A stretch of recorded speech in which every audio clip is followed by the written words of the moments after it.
विषयाला सुरुवात करण्याच्या अगोदर मला हे जे काय हॉटेल रिसॉर्ट जे काही आहे याच्या मालकाचं कौतुक करावं असं वाटतं.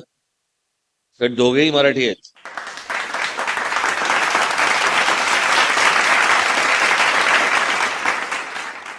अनेक लोकांचे गैरसमज झालेत की मराठी माणसाला धंदा जमत नाही. त्यांनी अजून महाराष्ट्र फिरलेलेच नाहीयेत. एखाद्या शहरात बसून घरात बसून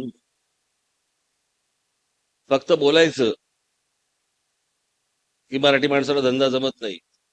आज असंख्य मराठी माणसं अशी आहेत महाराष्ट्रामध्ये की जे व्यवसाय करतायत, हजारो कोटीचे व्यवसाय करतायत, पण गप्प असतात, इतरांसारखे नाहीत. बाकीच्यांची शोबाजीच जास्ती असते. मराठी माणूस शांतपणे काम करत असतो. म्हणजे मी तुम्हाला उदाहरण द्यायचं झालं, एक जगामधलं एक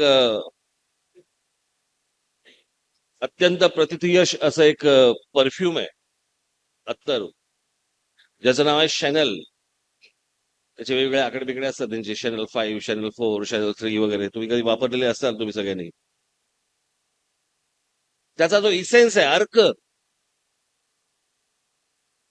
हा गेले अनेक वर्ष आपल्या महाराष्ट्रातल्या ठाण्यातल्या केळकर अत्तरवाले जे आहेत त्यांच्याकडनं जातो.